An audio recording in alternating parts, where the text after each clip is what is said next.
장 12절에서 15절 말씀 우리 같이 한번 공부하겠습니다. 시작.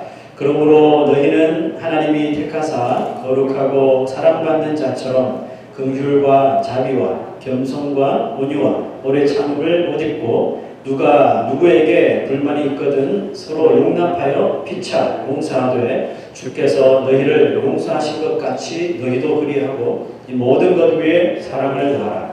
이는 온전하게 매는 띠니라.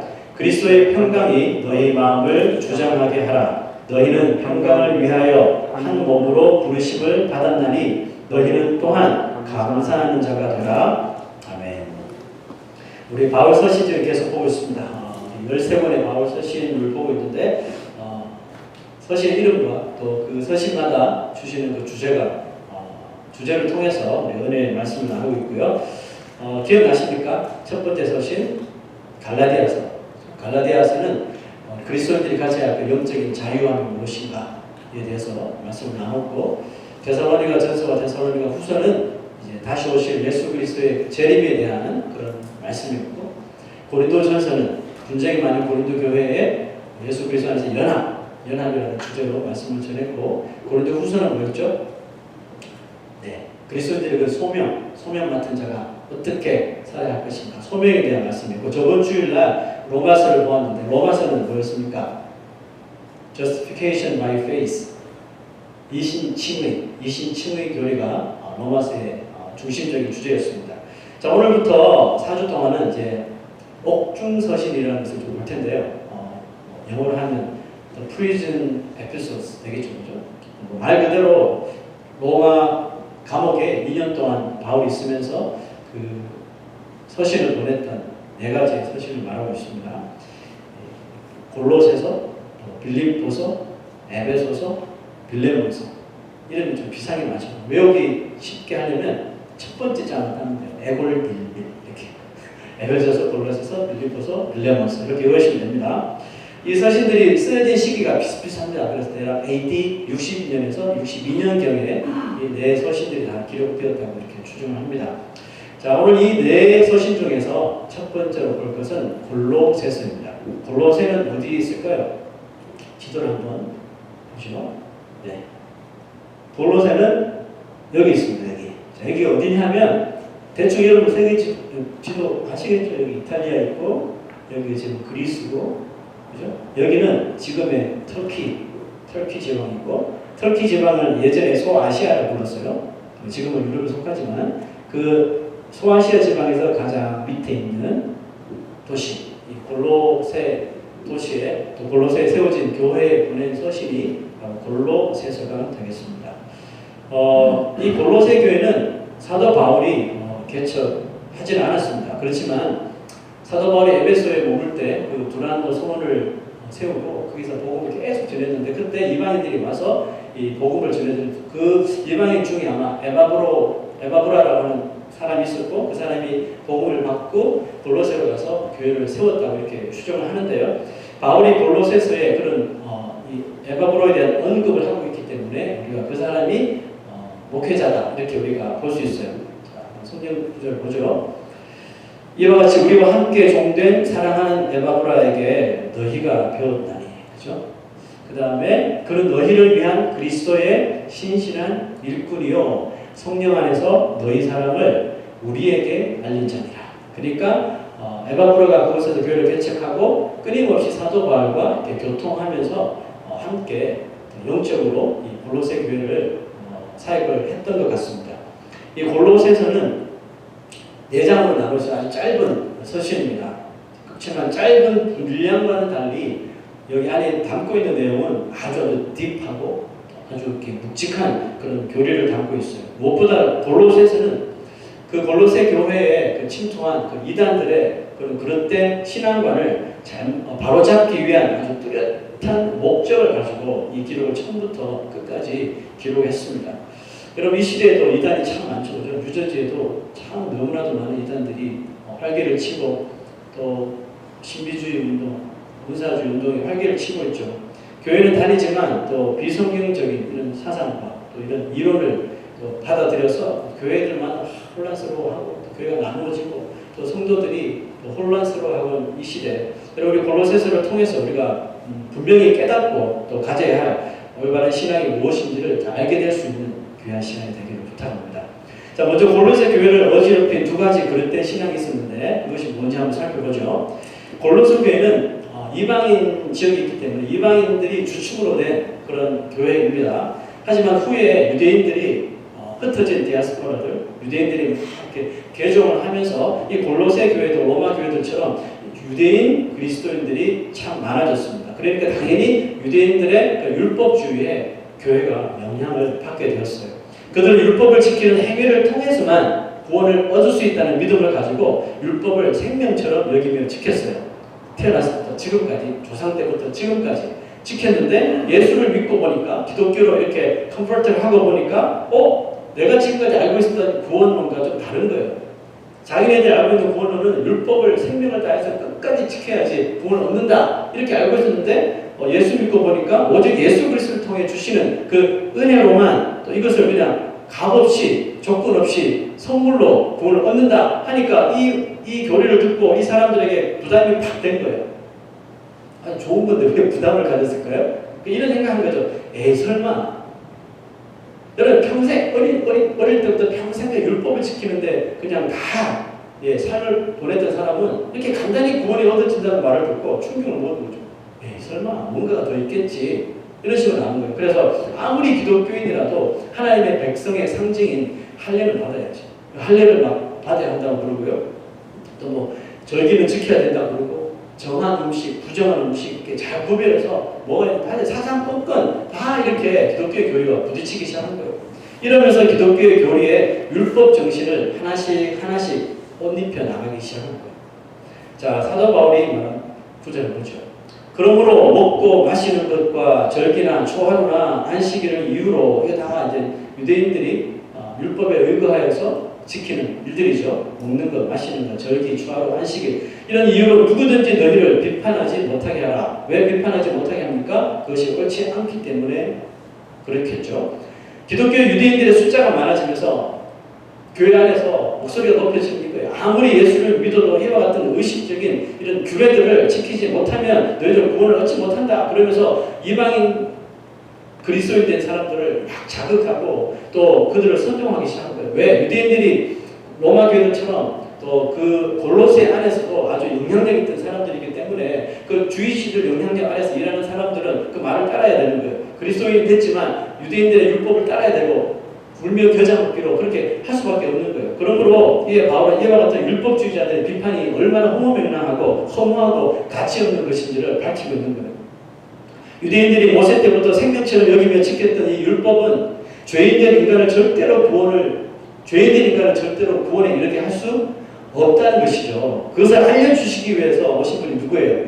예수 그리스도죠. 오늘 우리가 십자가 은혜 부르면서 찬양한 게 다 그거 아니에요. 예수님께서 그것을 알려주시기 위해서 오신 거예요. 죄인된 인간으로서는 율법을 이룰 수 없기 때문에 오직 이 세상에 그 율법을 완성할 수 있는 분은 오직 한 분 예수 그리스도밖에 없죠. 그렇죠? 내가 율법을 폐하러 온 것이 아니라 율법을 이루러 왔다고 그랬잖아요. 그래서 예수님이 십자가에서 율법을 이루어 주신 거예요. 그러므로 오히려 이 율법은 그 법을 통해서 우리 인간이 죄에 대하여서 얼마나 연약하고 또 부족한 나약한 존재인지를 가르치기 위한, 그래서 사도 바울은 율법을 예수를 알기 위한 몽학 선생이다 이렇게 부르자는 거죠. 유모처럼. 예? 자기가 죄인임을 더욱더 깨닫게 하기 위한 법이 바로 율법이었다는 거고 모세를 통해 주신 율법의 목적이 바로 거기에 있었다는 것입니다. 그러므로 죄인된 인간이 자신의 어떤 이런 전통이나 종교적인 그런 백그라운드에 힘입어서 자신의 어떤 종교적인 행위나 이런 노력으로서는 절대로 우리가 구원할 수 없고 의로움이 될 수도 없다는 것을 말하고 있는 것입니다. 여러분 믿으십니까? 자, 그리고 골로새 교회에는 천사 숭배라고 하는 이런 사상에 빠져있는 무리들이 많았습니다. 천사 숭배. 요즘도 보니까 천사교라고 있더라고요. 사탄교도 있고요. 천사교도 있어요. 천사교는 뭐 할까요? 하나님들이 천사를 믿는 거예요. 천사가 능력이 있다고 생각합니다. 그 천사교와 이 골로새 교회의 천사 숭배 사상과 비슷한 것 같아요. 여러분 이 사상은 그 초대교회 최초의 그 헤레시, 그 이단이었던 그 나스티시즘, 그 영지주의, 헬라 철학의 영향을 받았던 영지주의의 영향을 받은 것인데 이거예요. 그들은 눈으로 볼 수 없는 하나님과 우리가 눈으로 볼 수 있는 이 세상 그 사이에는 엄청난 갭이 있는데 그 갭을 다 충만하게 메꾸고 있는 것이 바로 천사들의 무리라는 것이죠.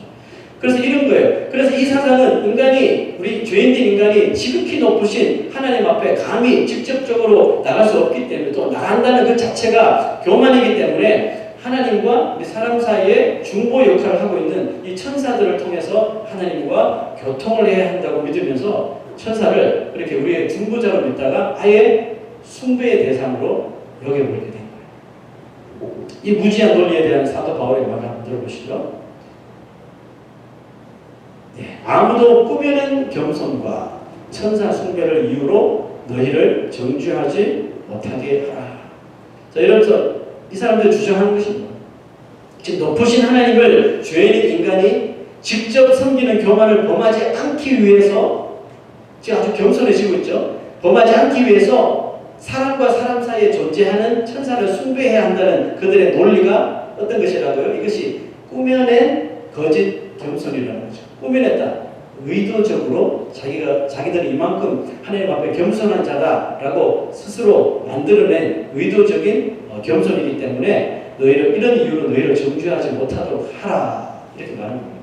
이와 같이 골로새 교회는 율법주의, 천사 숭배주의 이것뿐만이 아니에요. 헬라 철학 등이 다 이렇게 믹스돼가지고 혼합되어서 이 교회 바탕이 막 흔들리고 있었던 거예요. 이에 에바브라는 도저히 자기 혼자 감당이 안 되니까 사도 바울에게 온 거예요. 와서 지금 교회의 상태를 정확하게 다 이 설명을 해준 겁니다.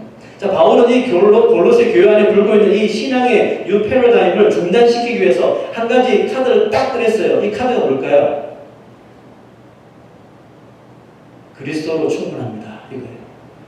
그리스도로 충분하다. 인간과 하나님과의 관계도 예수 그리스도로 충분하고 인간과의 관계도 그리스도로만 충만하다는 것입니다. 이 카드를 꺼낸 거예요. 신학적으로 이것을 크라이스톨로지라고 합니다. 크라이스톨로지, 기독론이라고 하거든요. 그 신학생들이 배우는 그 조직 신학에는 보면 신론, 인간론, 기독론, 구원론, 종말론 이렇게 론이 많은데 그 중에 하나 아주 중요한 핵심적인 교리가 크라이스톨로지, 기독론이라는 것입니다. 기독론이라고 하는 것은 말 그대로 그리스도가 누구시고 그리스도가 우리 인생의 구원을 위해 어떤 역할을 하는지를 자세하게 설명하는 그런 핵심적인 기독교의 핵심적인 교리가 되죠. 그러므로 이 교리가 흔들리는 사람이 있으면 절대로 크리스천이 될 수 없는 거예요. 자, 사도 바울이 이제 그 그리스도가 어떤 분인지를 설명하고 있습니다. 그는 보이지 아니하는 하나님의 형상이시요 보이지 아니하는 하나님의 형상이다. 형상이라는 것은 그 원형을 대신 나타내주는 팩트죠. 그 실상을 말하는 것입니다. 그 성자이신 예수님께서 성부이신 하나님을 그렇게 대신 예수 그리스도가 나타내주고 계십니다. 빌립이 예수님께 와서 우리에게 하나님을 보여주세요 이렇게 말했잖아요. 하나님을 믿으라 그러니까 하나님을 보여주세요. 이런 이 생뚱맞은 질문을 던진 거예요. 제자들이. 그랬더니 예수님께서 쓸데없는 소리 하지 않고 이렇게 논리적으로 말씀하셔요. 나를 본 자는 아버지를 본 것이니라. 내가 아버지 안에 거하고 아버지는 내 안에 계신 것을 네가 믿지 아니하냐. 그러니까 예수님을 만나고 예수님을 믿은 사람은 그 하나님을 이미 믿은 것이다 이 말이겠죠. 예수님과 하나님이 뭐라고요? 한 몸이시고 한 일체이시라는 것을 말씀하고 계십니다. 그래서 보죠. 만물이 그 안에서 창조되되 하늘과 땅에서 보이는 것들과 보이지 않는 것들과 혹은 왕권들이나 주권들이나 통치자들이나 권세들이나 이게 다 뭐예요, 여러분? 만물이 그 안에서 그는 누구예요? 예수님이죠. 예수 그리스도 안에서 창조된 것. 뭘 창조하셨어요? 하늘에 있는 것, 땅에 있는 것, 보이는 것, 보이지 않는 것, 혹은 왕권들, 주권들, 통치자들, 권세들 만물이 다 예수 그리스도 안에서 창조되었대요. 그리고 through him, 그로 말미암아, for him, 그를 위하여 창조되었다고 지금 사도 바울이 말하고 있는 거예요. 이 구절은 그 당시 골로새에 있는 그 천사 숭배 사상이 얼마나 어리석고 바보 같은 짓인지를 아주 명확하게 보여주고 있는 중요한 구절입니다. 바울은 모든 만물의 창조가 그리스도로 말미암아 그리스도를 위하여 창조되었다고 말해요. 또 보세요. 또한 그가 만물보다 먼저 당의 만물보다 위에 계시죠. 왜? 그가 창조하셨으니까. 그 다음 만물이 그 안에 함께 섰느니라. 여러분 이 의미는 모든 만물의 주인이 누구라는 거예요? 모든 만물, 온 땅의 만물의 주인이 그리스도시라는 것이죠. 그렇죠? 그렇기 때문에 그리스도가 이 세상의 모든 만물을 친히 홀드해 주지 않으시면, 붙잡아 주시지 아니하시면 한순간도 이 만물 그들 스스로는 버틸 수 있다 없다? 못 버틴다는 그런 뜻이겠죠. 그러므로 모든 자연 만물이 그리스도의 명령에, 그리스도의 말씀에 어떻게 해요? 복종할 수밖에 없는 그런 시스템이라는 것입니다. 자, 얼마나 사도 바울이 속 시원하게 논리적으로 쫙 설명해 버리는지 모르겠어요. 그래서 예수님께서 말씀하시죠. 공중에 나는 새도 내 허락 없이는 땅에 떨어지지 않는다 했죠. 들에 나는 들풀도 내가 먹이지 않으면 말라버릴 수밖에 없다는 것이죠. 예수님이 제자들과 함께 있을 때 갈릴리 바다에 비바람이 몰아치고 파도가 몰아칠 때 예수님께서 잠에서 깨우셔서 한마디 딱 하시죠. 잠잠하라. Be calm. 그 한마디에 그 자연 만물들이 한꺼번에 순종하는 것이 이 말씀이 맞다는 것을 다 증명해 주고 있는 거예요. 여러분 이것뿐이겠습니까? 모든 질병도 마찬가지고 모든 인생사도 마찬가지고 그렇죠? 물질이나 권력이나 명예나 질병이나 그 어떤 것 하나 예수 그리스도의 명령에 복종하지 않는 것이 없다는 것이라는 거죠. 이 세상에 창조된 모든 자연계나 인간계나 하늘나라에 창조된 그런 천사들까지도 그리스도에게 복종하도록 창조되었다는 것이죠. 그러므로 천사들은 인간들에게 숭배받아야 할 대상이 아니라 천사들은 뭐예요? 바로 창조주신 예수 그리스도를 서포트하고 경배하기 위하여 창조된 피조물일 뿐이라는 것입니다. 그래서 쓸데없이 천사들에게 숭배하지 말라는 뜻이겠죠. 여러분 천사들의 숭배 대상이 아니라 예수 그리스도를 경배하는 이 존재들이라는 것을 설명해주는 이 구절이 여러분 얼마나 많습니까? 예수 그리스도의 탄생부터 시작해서 탄생 때 목자들에게 그죠? 예수님 탄생을 알린 자들이 천사들이죠. 그죠? 마리아에게 천사가 와서 알려주고 천사들이 그리스도 메시아 오시면서 알리고 그 다음에 탄생하시고 그 다음에 뭡니까? 또 사역을 하시는 동안에도 줄곧 천사들이 보좌했죠. 또 십자가에 달려 돌아가실 때, 또 3일 만에 부활하실 때, 또 승천하실 때, 다시 오신다고 재림하실 때도 하나님의 천사들의 천사장에 나팔 소리가 울리고 그러죠, 그죠? 그러니까 탄생부터 메시아의 탄생부터 재림까지 천사들의 역할이 무엇인지 성경은 정확하게 알려주는 거예요. 절대로 천사는 숭배 대상이 될 수 없고 오직 예수 그리스도를 보좌하면서 예수 그리스도를 경배하며 또 우리 인생들을 하나님의 의의 길로 인도하기 위해서 돕는 그런 역할을 하기 위해서 만들어진 피조물이라는 겁니다. 바울은 예수님은 이단주의자들의 이런 주장처럼 예수는 신성이 없는 하나님의 피조물이 아니라 만물을 스스로 창조하시고 친히 다스리시는 하나님심을 증명해주고 있는 겁니다. 그러므로 그리스도 밖에서 누군가 하나님을 알기를 원하는 자는 예수 그리스도를 제쳐두고 예수 그리스도를 제외하고는 절대로 하나님을 알 수 있다 없다? 절대로 알 수 없다는 거죠. 그러므로 예수 그리스도 안에서 예수 그리스도를 통해서만이 우리가 하나님을 만날 수 있을 뿐만 아니라 하나님을 알아갈 수 있다는 사실입니다. 그러므로 예수 밖에서 하나님을 알려고 하는 그 어떤 노력이나 어떤 시도도 결국 헛된 수고로 끝날 수밖에 없다는 것을 우리가 잘 기억해야 하는 것입니다.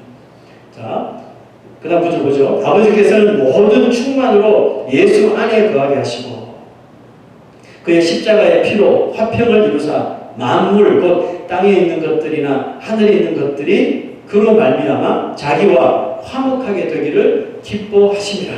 하나님께서 예수 그리스도에게 부어주신 이 능력을 보세요. 아버지께서 모든 충만으로 예수 안에 다 거하게 해주셨대요. 이건 뭘까요? 하나님의 모든 충만은 하나님의 정말 이런 속성, 캐릭터, 그죠? 그런 것들과 또 하나님의 almighty한 이 전지전능하신 모든 능력을 예수 그리스도 안에 다 넣어주셨다는 것이죠. 그리고 그 예수 그리스도의 그 십자가의 보혈의 피로 말미암아 그리스도로 말미암아 하늘과 땅에 있는 모든 것들이 어떻게 돼요? 하나님과 화목하게 되는 것. 이것을 하나님께서 제일 기뻐하신다. 이 말씀은 이 땅에서 예수를 믿고 신앙의 삶을 신앙이라는 것을 가지고 믿음이라는 것을 가지고 이 세상을 살아가는 여러분과 저에게 그리스도인들이 과연 어떤 모습으로 이 세상에서 어떤 삶을 살아가야 하는지를 아주 정확하게 그 로드맵을 우리에게 알려주고 있는 거예요. 자, 3장 1절 한번 보죠. 그러므로 너희가 그리스도와 함께 다시 살리심을 받았으면 무슨 뜻일까요? 그리스도와 함께 다시 살리심을 받는다. 구원받았다는 뜻이죠. 너희가 그리스도를 통해서 구원을 받았다면 뭐라는 거예요? 위의 것을 찾으래요. 거기는 그리스도께서 하나님 우편에 앉아 계시느니라. 그 다음 부분 맞아 보죠. 이는 너희가 죽었고 너희 생명이 그리스도와 함께 하나님 안에 감추어졌습니다. 감추어졌다는 이 구절을 잘 한번 기억하십시오. 자, 여러분, 너희가 다 죽었대요. 사도 바울은 이미 죽었대요, 우리가. 무엇에 대해서 죽었다는 겁니까? 여러분, 신자들은 우리가 2000년 전에 그 자리는 없었지만 영적으로 십자가에서 다 예수 그리스도와 함께 달려 죽은 인생이라고 그랬잖아요. 뭐에 대해서 죽은 거예요? 죄에 대해서 죽었죠. 율법에 대해서 죽었어요. 세상 것에 대해서 이미 우리의 죄와 우리의 정욕과 우리의 욕심을 십자가에 다 받고 우리는 이미 세상 것에 대해서 죽은 존재라는 거예요. 그래서 바울은 신자들이 이 세상 살면서 추구하고 찾아야 할 것이 어디에 있다고 말한 거예요? 위의 것을 찾아라. 위에 있다는 거예요. 이걸 좀 구체적으로 설명했는데 위의 것을 생각하고 반대로 땅의 것을 어떻게 하라고요? 생각하지 말아요. 그걸 거꾸로 하잖아요. 땅의 것을 열심히 생각하고 위의 것은 안 보이니까, 눈이 안 보이니까 대충 일주일에 한 번 볼까 말까, 생각할까 말까. 근데 그 반대로 위의 것을 생각하고 땅의 것을 생각하지 말아요. 여러분, 우리 인간은 자기가 속해 있는 어떤 것에 대하여, 자기가 속해 있는 것에 대하여 거기에 되게 가치를 두는 그런 습성을 가지고 있죠. 만약에 군인이라면 자기가 속해 있는 군대에 대한 가치, 내가 어느 부대 소속이다 그러면 막 알죠, 그죠? 해병대라고 아저씨들 막 난리 나고 막. 네? 자기가 속해 있는 그 부대의 그 가치에 대해서 아주 거기에 아주 많은 것을 또 둡니다. 운동선수는 자기가 속해 있는 그 팀에 그 가치를 두고 학생들은 자기가 다니는 학교에 그 가치를 두죠. 그러므로 바울이 그리스도인들이 가져야 할 가치는 어디에 있다고? 땅에 있는 것이 아니라 그리스도인들이 이 세상 살면서 가져야 할 그 가치는 바로 하늘에 있다고 설명하고 있는 거예요. 왜 하늘에 우리의 가치를 두어야 할까요? 우리가 비록 지금 이 땅에 살고 있지만 우리가 속해 있는 곳은 예수님이 하나님 우편에 보좌에 앉아 계신 것처럼 우리가 거기에 속해 있는 존재라는 거예요. 믿으십니까? 그래서 예수님도 너희가 이 땅에서 하는 일, 즉 무엇을 먹을까, 무엇을 마실까, 여러분 무엇을 먹을까 마실까 여기에 세상적인 일들이 다 포함된다는 걸 아시죠? 너희는 무엇을 먹을까 하지 말고 염려하지 말고 뭐라고 해서 먼저 그의 나라와 그의 의를 하늘에 있는 것, 하나님의 뜻 그것을 먼저 구하라는 거예요. 그것이 우리의 우선순위가 되라는 거예요. 그것이 우리의 삶의 우선순위가 되는 사람에게 하나님께서 가르쳐 주시는 것이 있어요. 왜 그리스도인들이 땅의 것을 생각하지 말고 위의 것을 생각하고 위에 계신 하나님의 뜻을 우리가 깨닫고 찾아야 되는지 그 이유를 말하고 있는데요. 자, 그렇다면 왜 그리스도인들이 땅의 것을 생각하지 말아야 될지 그것을 한번 봅시다. 왜 우리가 땅의 것을 생각하지 말아야 할까요? 그러므로 땅에 있는 지체를 죽이라. 우리 안에 있는 육신에 있는 정욕과 내 자아가 이끄는 이런 삶, 그죠? 내 자아가 추구하려고 하는 세상적인 것들을 다 죽이라는 겁니다. 왜요? 그것은 음란과 부정과 사욕과 악한 정욕과 탐심이니 특별히 이 탐심은 우상숭배예요. 언더라인 한번 적었어요. 이것들로 말미암아 하나님의 진노가 이 세상에 이 백성들에게 임하였다는 거죠. 여러분 지금 바이블 타임을 통해서 우리 이사야 그 예언서를 보고 있잖아요. 계속해서 심판이에요. 그죠? 경고 심판. 왜 그 사람들이 다 심판받습니까?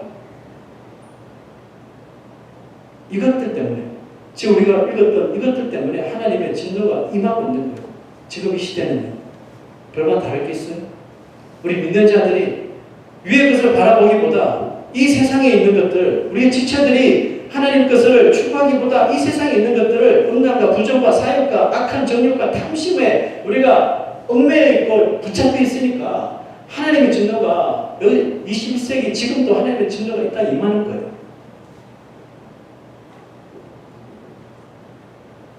물론 우리가 이 땅에 살면서 땅의 것들을 모두 다 버리고 우리가 살 수는 없잖아요.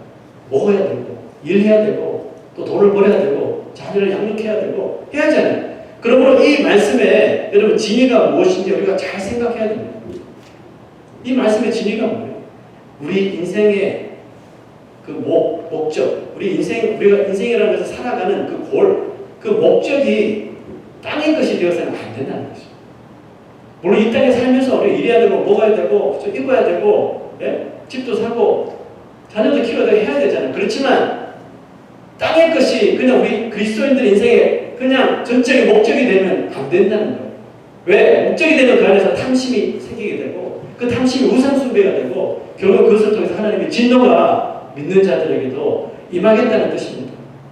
그래서 이 말씀을 깨닫고 하늘의 것을 생각하고 하나님의 것을 찾으며 하나님의 의를 늘 구하는 자에게는 어떤 일이 일어나겠습니까? 보시죠. 너희는 먼저 그의 나라와 그의 의를 구하라. 그리하면 이 모든 것을 너희에게 더하시리라. 참 좋아하는 구절이죠. 그죠? 특별히 언더라인 부분 좋아하죠. 이 모든 것을 너희에게 더하시리라. 할렐루야. 근데 그 앞구절은 헷갈려요. 먼저 그의 나라와 그의 의는 까먹고 이 모든 것을 너에게 더하시리라. 여기만 좋아하는 거예요. 예수 믿으면 교회 다니면 무엇이든지 다 축복하시고 더해주시는가 보다. 아니요. 누가 그래? 먼저 그의 나라와 그의 의를 땅의 뜻들보다 먼저 구하고 추구하고 찾는 자에게 이 모든 것이 더해진다고 충분히 말씀하시죠. 여러분 정말 하나님의 나라와 하나님의 의를 구하는 자에게 이런 은혜가 이런 축복이 정말 임하는 겁니까? 여러분 그 믿습니까? 여러분 이런 은혜와 축복을 여러분 받고 있습니까? 근데 여러분 우리가 알아야 될 것이 있어요. 하나님께 이 모든 것 다 우리에게 더하시는데 주시는 방식이 좀 틀리다는 거예요. 우리가 생각하는 방식은 아니라는 거죠. 내가 욕심내는 것은 절대로 주시지 않을 가능성이 큽니다. 그러므로 이 땅의 것에 우리가 욕심을 내지 않고 욥처럼 주시는 자도 여호와시고 가져가신 자도 여호와심을 믿는 믿음으로 그냥 하나님만을 바라보는 자에게는 부족함이 없이 채워주신다는 것이 믿어지는 거예요. 아멘. 여호와는 나의 목자시니 내게 부족함이 없으리로다. 누가 말했습니까? 다윗이 말했죠. 다윗 왕이 말했단 말이에요. 이렇게 고백한 다윗 왕이 하나님 앞에 구했다면 구한 것이 있다면 구한 것은 뭘까요? 다윗 왕이 왕으로서 무엇을 구했을까요? 지금보다 더 강력한 군대를 원했을까요? 더 많은 왕으로서의 그런 이 부귀와 영화를 구했을까요? 만약에 그런 사람이었다면 다윗이 전쟁터에서 탈취한 그 1700마리의 말 중에 100마리의 말만 남겨두고 나머지는 다 말의 햄스트링을 끊어버릴 이유가 없겠죠. 이런 거 아니라는 거죠. 그러므로 다윗이 간절히 하나님께 바른 것은 뭘까요? 여호와는 나의 목자시니 내게 부족함이 없으리로다 하면서 여호와께 간절히 하나님 앞에 바라고 구했던 것은 뭘까요? 이겁니다. 무엇이든지 하나님이 주시는 것이라면 불평 없이 감사하며 받겠습니다. 이게 다윗의 간구요 기도였습니다. 그러니 하나님께서 다윗에게 무엇을 주시든 어떤 환경을 만나게 해주시든 다윗은 이렇게 이야기하는 거예요. 내가 사망의 음침한 골짜기를 다닐지라도 해는 두려워하지 않는데요. 여러분 내가 사망의 음침한 골짜기 3콤보죠. 최악의 경우잖아요. 내가 사망의 음침한 골짜기 같은 환경이 나에게 왔는데도 불구하고 다윗은 뭐예요? 그 해를 두려워하지 않는데요. 하나님께서 자신을 이 일 또한 이 환경 또한 나를 부족함 없게 하시려고 주시는 것으로 다윗은 믿어버린 거예요. 내 영혼을 소생시키시고 자기 이름을 위하여 의의 길로 나를 인도하시는도다. 천만인이 나를 둘러살지라도 나는 떨지 않는다. 이게 얼마나 깡입니까? 그 다윗의 이 깡이 어디서 생겼어요? 하나님께서 네 영혼을 내가 지켜줄 테니까 내 이름을 위하여 너를 의의 길로 인도할 테니까 어떤 환경을 만나고 어떤 상황이 오더라도 감사해라, 기뻐해라, 부족함이 없다고 고백해라. 다윗이 그렇게 한 거예요. 여러분 바로 이것이야말로 위의 것을 찾고 생각하는 그리스도의 모습인 줄 믿습니다. 생각해 보세요, 여러분. 영원한 지옥에 떨어져야 할 내 생명을 당신의 생명을 주셔서 구원해 주셨잖아요. 그것도 모자라 죄 많은 이 세상에 살면서 어떻게 하든지 우리가 죄의 형벌에 빠지지 않게 하시기 위해서 여러분과 우리의 생명을 그리스도께서 맡아주고 계시잖아요. 자, 아까 우리가 궁금해했던 내용 보죠. 이런 너희가 죽었고 너희 생명이 그리스도와 함께 안 보여요. 그리스도와 함께 하나니 맞나요? 이런 너희가 너희 생명이 그리스도와 함께 하나님 안에 감추어졌습니다.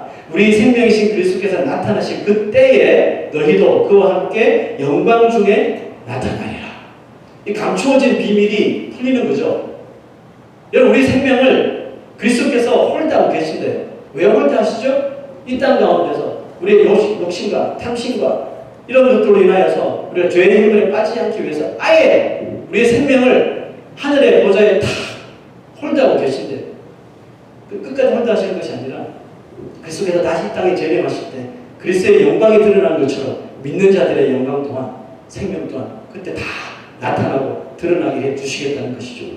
그리스도께서 우리의 생명을 붙들고 계시다가 이 세상의 마지막 재림하실 때 그 영광 가운데 우리의 생명을 짠 하고 나타내 주신다고 합니다. 예수 그리스도를 믿다가 재림하기 전에 이미 죽은 사람들도 어떻게 해요? 하나님의 신비한 변화시키는 그 능력으로 인하여 부활의 날에 다 드러나게 해 주시겠다는 것이겠죠. 이 얼마나 놀랍고도 얼마나 소중한 약속입니까? 여러분, 이 약속을 다 믿으십니까? 여러분, 사무엘상에 보시면 그 에비게일이라는 여인이 나옵니다. 이 여인이 뭐 스토리 여러분 다 이야기할 수는 없고, 그 나발이라는 남편 때문에 집안이 막 폭망하게 됐잖아요. 근데 아비가일이 음식을 싸들고 와서 다윗 앞에 딱 나타납니다. 그리고 무지한 자기 남편을 공수해달라고 그러고 이 다윗에게 아주 멋진 고백을 해요. 자, 그 고백이 이겁니다. 사람이 일어나서 내 주를 쫓아 내 주의 생명을 찾을지라도 내 주의 생명은 내 주의 하나님 여호와와 함께 생명 싹에 속에 쌓였을 것이고. 이 아비가일이라는 여인이 신앙이 정말 보통이 넘는 거예요. 정말 성경적이지 않습니까? 다윗의 생명을 하나님께서 생명 싹에 속에 쌓였을 것이고, 내 주의 원수들의 생명은요 물매로 던지듯 여호와께서 그것을 다 던지시리라. 다윗이 이 아비가일의 이 고백에 뿅 가버립니다. 결국 나발은 스스로 죽죠. 죽게 되고 홀로 된 이 아비가일을 아내로 맞아요. 이런 설명하고 정말 말씀으로 지혜로운 여인, 그죠? 아내로 삼게 됩니다. 자, 여러분 어떻게 생각하세요? 생명 싹의 속에 쌓였다. 예수를 그리스도로 믿는 자의 생명은 오직 세상에 속한 것도 아니고 나 자신에게 속한 것도 아니고 바로 예수 그리스도 안에 속해 있다는 것을 믿으라는 거죠. 아멘. 여러분 생명, 나의 생명이 내 것이 아니라니까요. 내가 막 죽어갈 때 내가 어떻게 할 수가 없어요. 그렇잖아요. 내가 무슨 수로 나를 살려요. 죽어가고 있는데. 우리가 언제 이런 일이 벌어질지 모르잖아요. 내가 알고 있는 사람은 하루아침에 오토바이 사고를 당해서 식물인간이 되고 사격을 하려고 멀쩡한 사람이 심장마비가 막 오고요. 여러분, 예수님은 당신의 고귀한 생명을 우리 죄인들의 구원을 위해서 십자가에서 다 내어 놓았을지언정 우리의 생명을 가장 사랑하시고 그것을 생명 싹에 사서라도 끝까지 우리를 천국으로 인도하시기를 원하시는 거예요. 그 사랑 어찌 우리가 비길 때가 있겠습니까? 자, 이래도 우리가 땅의 것을 생각하고 그것만을 위해서 이 세상에서 살아가시겠습니까? 어떻게 나에게 생명을 주시려고 자신을 십자가에서 희생하신 그분을 믿는다고 우리가 말하면서 바라보는 것은 늘상 세상 것이고 정력적인 것이고 인간적인 것이고 쾌락적인 것이 될 수가 있느냐 말입니다. 정말 이런 삶은 아닌 것이죠. 이것은 우리 믿는 자들이 살아가야 할 삶이 절대로 아닌 것입니다. 바울은 믿는 자가 그리스도 한 분으로 충분하다는 이 믿음을 가진 사람이라면 땅의 것을 바라보지 말고 하늘의 것을 바라보면서 이렇게 살아야 한다고 말씀하셨어요. 말했는데 그 말들이 우리가 읽었던 본문입니다. 보죠? 그러므로 너희는 하나님이 택하사 거룩하고 사랑받는 자처럼 하나님이 택하시고 거룩하게 하시고 사랑을 주시는 자, 우리가 그런 사람이래요. 우리가 어떻게 살아가는 거예요? 긍휼과 자비와 겸손과 온유와 오래 참음을 못 입으래요. 그죠? 누가 누구에게 불만이 있거든 서로 용납하여 피차 용서하되 주께서 너희를 용서하신 것 같이 너희도 그리하고 이 모든 것 위에 사랑을 더하라. 이는 언제나 이르는 띠니라. 여러분, 우리가 그리스도로 충만해서 이렇게 살 수 있다면 지금보다는 더 낫겠죠? 지금보다는 훨씬 더 가치 있는 삶을 분명히 살게 될 거라고 생각합니다. 어렵지만 정말 그리스도의 사랑을 모든 것 위에 그냥 더해버리시길 부탁합니다. 마지막 구절, 그리스도의 평강이 너희 마음을 주장하게 하여. 내 안에는 지금 파도가 일고 있는데 이 파도를 잠재울 것은 어떻든 이상한 자세를 취해서 요가를 하면서 막 자기를 안정시키는 이게 아니고 예수 그리스도께서 가지신 그리스도의 그 피스, 그리스도의 평강을 그 마음에 넣으시네. 그 평강이 나를 다스리게 하시네. 그럴 때 무슨 일이 벌어져요? 너희는 평강을 위하여 한 몸으로 부르심을 받았는데 너희는 또한 감사하는 자다. 그리스도의 평강으로 인하여 내 안에 일어나는 그 모든 이 파도를 잠재울 때 우리 입술로서 터져나오는 것이 뭐가 되겠습니까? 감사밖에 없겠죠. 나로서는 이 자아를 품고 있는 나로서는 안 되지만 나의 생명을 주고 계시는 예수 그리스도의 은혜와 평강과 사랑으로는 다 되겠다는 것이죠. 그래서 우리 삶 속에 늘 감사하는 자로 우리가 변화될 수 있다는 사실이죠. 여러분 물어볼게요. 예수 그리스도로 충분하십니까? 여러분 우리의 삶에 그리스도만 계시면 정말 만족할 수 있겠습니까? 네, 그렇게 살아야 합니다. 우리에게 구원에 대한 확신이 있다면 오직 주님 한 분으로 충분합니다. 그러므로 우리의 눈을 땅의 것에 빼앗기면 안 되는 거예요. 우리의 생명은 이미 그리스도께서 정말 생명 싸게 싸서 그 어떤 마귀의 공격도 뚫지 못하도록 지켜주시니까 우리의 목숨은 이미 안심인 거예요. 그죠? 그러므로 우리가 죽음도 두려워하지 말아야 되는 거예요. 죽음도 불쌍할 정도로 오직 주를 위하여 오직 하나님의 나라를 위하여 이 땅에서 맡은 바대로 충성하는 것이 우리 그리스도인들의 삶이라는 것입니다. 그런 예수님을 믿으면서도 이 세상의 것들에 눈이 끌리고 모든 것들이 혼합되어져 있는 세속의 문화의 마음을 빼앗기는 것은 절대로 하나님께서 기뻐하시는 모습이 삶이 절대로 아니라는 것입니다. 이 시대는 마치 골로새 교회가 어지럽혀진 것처럼 이 세상도 어지럽혀지고 믿는 것들도 어지럽혀져 있어요. 교회에서도 말씀이 아닌 말씀을 막 가르치고 정말 허무맹랑한 그런 이론들을 막 주장하고 이런 교회가 이 정도인데 세상은 어떻겠습니까? 그럼 막 어지럽혀졌는데도 그게 정상인 줄 알고 있는 거예요. 이렇게 어지러운 세상에 우리가 뭘 해야 될까요? 중심을 잡아야죠. 정신을 똑바로 차리고 정말 내가 위의 것을 바라보고 하나님의 것을 사모하면서 추구하면서 살아가는 인생인지 아니면 구원받았다고 말하면서도 여전히 땅의 것만을 바라보며 땅의 것에 마음을 뺏기며 살아가는 그런 속물과 같은 인생인지 자기 자신을 잘 점검해야 할 줄로 믿습니다. 여러분 이 시대가 왜 골로새 교회처럼 이렇게 어지럽게 살아갈까요? 다 한 가지 이유에 그리스도로 충분하지 못하다고 생각이 돼요. 그리스도로 만족하지 못하기 때문에 그 외에 그 다른 것들을 통해서 자기의 평안을 누리려고 만족을 일구어내려고 하기 때문에 그런 것이죠. 우리를 향하신 그리스도의 사랑은 여전히 식어지지 않았는데 우리의 사랑은 그리스도를 향한 우리의 사랑은 자꾸 식어져지고 차가워져 가는 겁니다. 그리스도와의 사랑이 식어지면 미안하게도 하나님과 인간관계의 관계도 식어지고 인간과 인간관계의 관계도 점점 메마르며 차가워질 수밖에 없는 것입니다. 여러분 오늘 나의 생명을 생명 싸게 사서 보호하시는 우리 주님 앞에 우리의 마음을 들이며 한 걸음 한 걸음 나아가시기를 주의 이름으로 축원합니다. 이렇게 고백하십시다. 예수님, 주님 한 분으로 충분합니다. 그리스도만으로 충분합니다. 이 고백 속에 하나님의 기쁨을 얻는 하나님께 기쁨을 드리는 귀한 주의 백성들 되시기를 축복합니다. 우리 내구주의